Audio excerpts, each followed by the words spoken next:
Di sini Al-Imam Abdullah bin Abdul Haddad, beliau bilang bahwasanya ente salat kan? Salat.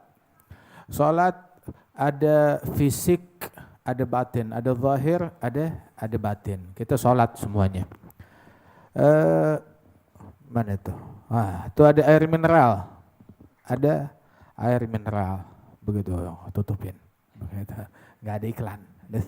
Udah gratis mau iklan lagi. Ada air mineral. Begitu, tebak aja mereknya apa ini. Ada air mineral. Labas. Ada isinya, ada kemasannya. Begitu. Yang ente minum, yang ente nikmatin isinya atau kemasannya? Isinya. Kalau misalkan tahu-tahu diputerin begitu, isinya udah habis. Begitu. Bisa ente nikmatin? Nggak bisa. Begitu juga sholat. Ada isinya, ada kemasannya. Begitu. Isinya juga nggak bisa ditampung kalau tanpa kemasan. Mau ngapain diguyur gitu depan muka kita? Tapi juga kemasan doang, bukan itu yang maksud. Kemasan bukan tujuan utama, tetapi isi itu tujuan utama. Aqimus sholata lidzikri. Dirikan sholat untuk zikir, untuk ingat kepada Allah Ta'ala. Kita sholat ada isi, ada kemasan. Kemasan harus kita dirikan. Kalau kagak, ya, kalau dibilang merek apa minuman yang paling mahal dan terpercaya, cuma ente ngasihnya di plastik apa namanya, plastik kresek gitu, plastik apa itu namanya itu, plastik kresek. Ngasih, oh ini air terbaik di dunia yang paling mahal. Botolnya mana? Nggak ada, langsung di sini, di kresek plastiknya. Lah, nggak bisa diterima. Tetapi harus ada kemasannya. Begitu, tetapi maksud dan tujuan utama adalah isi daripada sholat tersebut. Nah karena itu tidak ada kesempurnaan untuk sholat kecuali kalau kita dirikan dua-duanya, fisiknya dan juga isinya juga, kemasannya dan juga isinya, surah yang zahirah dan yang batinah. Yang zahir daripada sholat itu dirinya, bacaannya, rukuknya, sujudnya, begitu, dan tugas-tugas sholat yang zahir, yang nampak. Adapun hakikatnya yang batin, khusyuk, kehadiran hati, kesempurnaan ikhlas, baca ayat-ayatnya dengan tadabbur, dengan pemahaman makna qiraah, pemahaman makna tasbih dan semacamnya. Itu udah berapa lama masuk Islam? Udah berapa lama dalam agama Islam? Alhamdulillah dari lahir. Berapa lama? Ada yang 5 tahun, 10 tahun, 15 tahun, 20 tahun, 30, 40, 50, 60 tahun. Udah faham artinya surat Fatihah? Faham. Udah faham artinya tasyahud? Udah faham arti daripada surat-surat pendek itu yang ente baca tiap hari. Tiap hari kita baca, masa enggak faham artinya tasyahud? Apa artinya tasyahud? Apa makna, maksud dan yang tercantum di dalam surat Al-Fatihah dan di dalam surat-surat yang pendek tersebut? Ente sekarang dapat surat dari presiden, begitu, dalam bahasa sang sekerta. Apa yang ente lakukan? Cari, jangan-jangan presiden minta saya jadi apa namanya, penggantinya dia setelah mangkat nanti. Jangan-jangan presiden mau ngasih ane duit, jangan-jangan presiden mau ngasih ane warisan, jangan-jangan presiden mau ngawinin ane sama anaknya, begitu. Ya kan, ente bakalan cari tahu. Wah, tulisan langsung resmi presiden. Kenapa nih? Pasti ente bakalan cari tahu. Allah Ta'ala ngirim surat buat ente. Ente nggak mau cari tahu? Ada berita penting di situ. Ini tanggal berapa nih kita nih? Katanya kan diisukan, wah bakal terjadi badai lagi. Bakal terjadi curah hujan yang lebih deras lagi. Bakal terjadi apa namanya, banjir lagi katanya begitu. Mudah-mudahan sih nggak sampai terjadi. Begitu. Maksudnya apa? Disuruh siap-siap. Siap-siap kalau banjir. Siap-siap kalau hujan. Siap-siap kalau mati lampu. Siap-siap kalau ada macam-macam. Khalas. Begitu sampai diatur BMG. Diatur sama badan ini, badan itu. Ya akhir. Begitu siap-siap. Disuruh siap-siap. Orang pada panik. Orang bingung. Orang bersiap. siapin makanan, siapin air bersih, baterai dicas-casin semuanya, power bank dicasin, dipenuhin, begitu, lampu dicasin, beli beli gas, beli pangan, beli diesel, beli ini segala macam, semuanya disiapin. Taib. Lampu, wa ma adraka mati lampu. Ya, hadahu. Oh, sekarang kita ada al-gari'ah. Wa ma adraka mal gari'ah. Al-haggah. Wa ma adraka mal haggah. Idza zulzilatil ardu zilzalaha wa akhrajatil ardu athqalaha. Idza syamsu kuwirat wa idza nujumu kadarat wa idza jibalu suyirat wa idza isharu uttilat wa idza wuhushu husyirat wa idza biharu sujirat wa idza nufusu zuwijat wa idza maw'udatu su'ilat bi ayyi dhanbin qutilat wa idza suhufu nushirat wa idza sama'u kushitat wa idza jahimu su'irat wa idza jannatu uzlifat alimat nafsum ma ahdarat. Lu tahu deh apa yang datang. Kalau misalkan diberitakan sama Badan Bencana Nasional resmi pemerintahan ngumumin pengumuman besok gempa bumi 9 skala Richter. Awas, hati-hati. Bagaimana? Nanti bakalan panik kan? Bisa aja tuh benar, bisa enggak, begitu. Itu kan juga semuanya dengan ya kira-kira kemungkinan berpotensi. Mungkin iya, mungkin enggak, mungkin benar, mungkin bohong. Begitu. Nah sekarang ini udah benar. Zalzalah yang asli, beneran hari kiamat. Al-haggah yang asli, beneran. Al-gari'ah yang sebenarnya, begitu. Nanti nggak mau cari tahu. Bagaimana?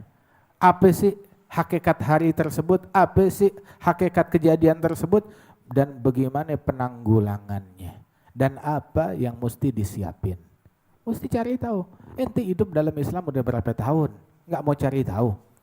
Kapan ente panik? Kapan terakhir panik ketika baca surat Zalzalah? Kapan terakhir ente panik ketika baca surat Al-Haggah? Kapan terakhir ente panik ketika baca surat Al-Gari'ah? Kapan terakhir ente panik? Ketika baca ini surat-surat. Allah. Nah karenanya itu cari tahu dan renungin dan pahamin makna yang terkandung di dalamnya. Sebab sholat ada zahir, ada batin. Zahir itu jatahnya badan. Batin itu adalah jatahnya hati. Zahir jatahnya badan. Dan batinnya sholat itu adalah jatahnya hati, jatahnya sir, jatahnya ruh tersebut. Dan itu tempat yang dilirik, yang dilihat oleh Allah Subhanahu wa ta'ala dari suatu hamba. Tempat yang dilihat oleh Allah ta'ala adalah hatinya dan sirnya. Sayyidina Imam Al-Ghazali beliau bilang, orang yang mendirikan sholat, zahirnya doang, fisiknya doang, kemasannya doang, ibaratnya memberikan hadiah kepada raja kotak. Ada ulang tahun enggak? Ada orang ulang tahun, Masya Allah, ntar lagi ada yang mau ulang tahun nih. Hadiah, kado, traktir dulu baru minta hadiah. Begitu. Ada ngasih kado.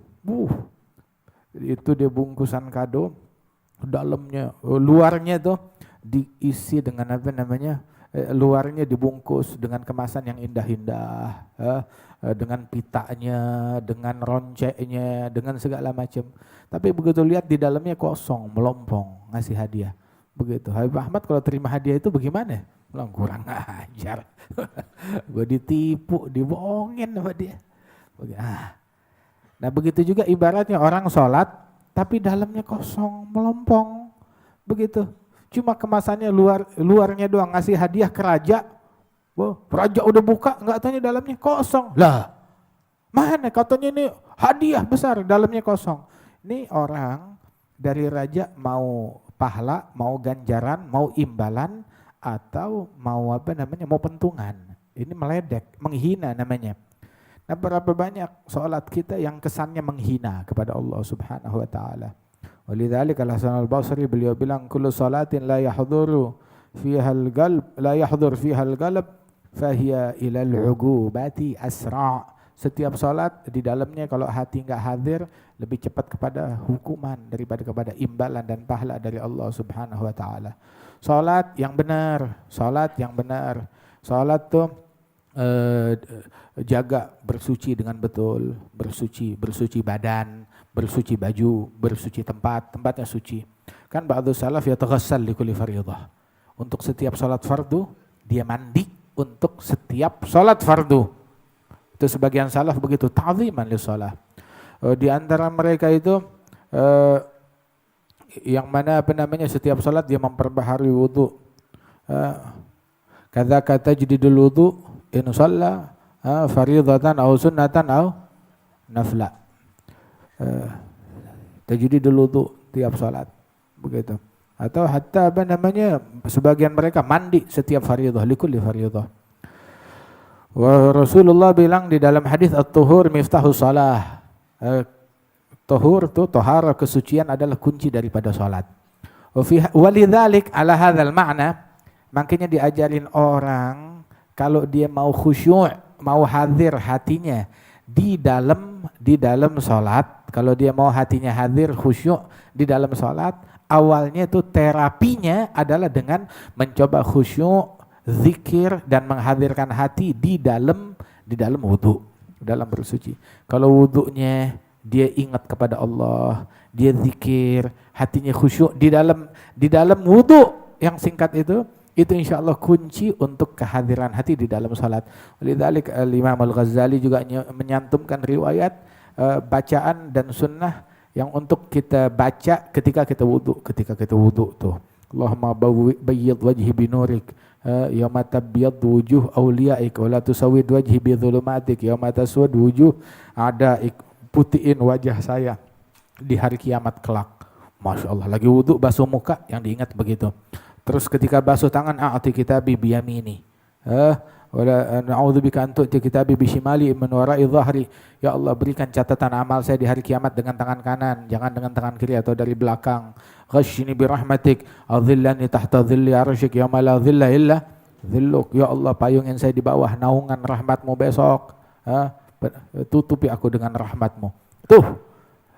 Kemudian juga a'tiq ragabati minan nar, asmi'ni nida'al jannah fil jannah, begitu. Tsabbitni 'ala sirat, a'udzuka an tazilla qadami 'ani sirat finnar. Tetapkan kaki saya di atas sirat. Itu doa yang demikian istimewa tersebut, orang masih wudu aja tuh udah kebayang depan matanya kiamat. Belum sholat, apalagi kalau dia udah sholat. Walidzalik kana Sayyidina Ali Zainal Abidin itu kalau dia wudu baru mau sholat tuh, dia wudu pucat, gemeteran. Dia bilang kenapa? Sakit. Bilang atadrun baina yaday man sa'agum. Lu enggak tahu sebentar lagi saya bakal menghadap kepada siapa? Siapa yang enggak grogi? Ente sekarang kalau dipanggil menghadap sidang. Sidang skripsi aja deg-degan. Begitu apalagi sidang hakim. Begitu. Apalagi ente di sidang, ente akan diadili akan sesuatu hal. Nah ini ente tahu gak sebentar lagi akan berdiri di hadapan Allah Subhanahu wa taala. Wa kadzalika Sayyidina Ali bin Abi Thalib radhiyallahu anhu wa ardhah. Itu sampai dibilang oleh Sayyidina Abi Bakar As-Siddiq, ya kalau dikumandangkan salat, gumu ila narikum allati awgadtumuha fa'atfihuha, yani bisalah. Berdirilah, hampiri apinya kalian yang udah kalian nyalain dengan kemaksiatan, padamkan dengan sholat. Tuh. Katanya Sayyidina Abi Bakar As-Siddiq dan para salaf demikian. Mereka mengingatkan kita. Kemudian juga jangan kalau kita wudu jangan pakai waswas. Waswas tuh kebiasaannya orang bodoh. Itu jangan waswas. Wudu dengan sempurna. Sunnahnya, adabnya. Tapi tinggalin waswas. Jangan waswas. Waswas itu bukan sunnah. Al-Habib Abdullah bin Amr bin Yahya ba'da salaf wudunya itu bisa 1 jam. Ngejalanin semua sunnah wudu yang jumlahnya puluhan bahkan ratusan. Begitu. Nah itu wala sunnah dikerjain waswas. Jangan waswas. Jangan waswas. Begitu juga sholat jangan pakai waswas. Dan apa yang ditempuh oleh para salafus saleh di dalam taharah huwal madhab al-mahmud yang perlu kita ikuti di dalam segala hal. Fa innahumul qudwah. Kemudian juga lazimkan wudhu selalu bersuci. Ente duduk di sini dari antara maghrib dan isya begitu. Ya jaga wudhu sebisa mungkin, jaga wudhu. Dan kalau bisa tiap waktu jaga wudhu. Tiap waktu sebisa mungkin jaga wudhu. Kalau bisa dan tanpa merugikan pihak lain. Emang ada yang dirugikan kalau jaga wudhu terus, ada bini mau disenggol, gua ada wudhu. Begitu. Demi yang sunnah ngerjain yang haram, ninggalin kewajiban yang Allah Ta'ala wajibkan untuk taat kepada suaminya. Tetapi kalau enggak kalau dia bisa jaga wudhu tanpa merugikan orang lain, maka jaga wudhu. Allah Ta'ala mewahyukan kepada Nabi Musa, ya Musa, idza asabatka musibah wa anta ala ghairi tahara fala talumanna illa nafsak. Kalau engkau kena musibah sedangkan engkau dalam keadaan tidak dalam keadaan berwudu, ya jangan salahin siapa-siapa kecuali dirimu sendiri. Katanya lazimkan wudu sebisa mungkin. Kemudian juga dirikan sholat yang benar di awal waktu, jangan suka nunda-nunda sholat sampai keluar daripada waktunya. Sebisa mungkin di awal waktu, awalul waqti ridwanullah, awal waktu keridhaan Allah, pertengahan waktu adalah rahmatullah, akhir waktu afwullah. Kalau lewat waktu murka Allah, na'udzubillah.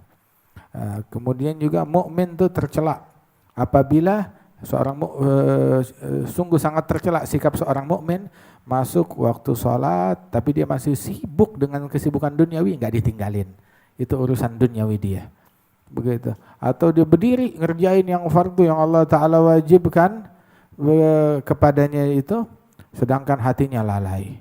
La ilaha illallah. Ya, jangan sampai kita nunda-nunda sholat sampai keluar daripada waktunya. Dan juga khusyukkan hati kita, hadirkan hati kita di dalam sholat dengan benar. Kemudian juga kita diajarkan itu sebagaimana disebutkan bahwasanya ada satu orang ditanya, ente kalau sholat kepikiran dunia agak? Maka dijawab, mendingan gigi saya rontok dan saling bersilangan, hancur gigi saya, itu lebih saya sukai daripada saya mikirin dunia di dalam sholat. Mendingan giginya tuh rahangnya hancur, itu lebih saya sukai daripada kepikiran dunia di dalam sholat.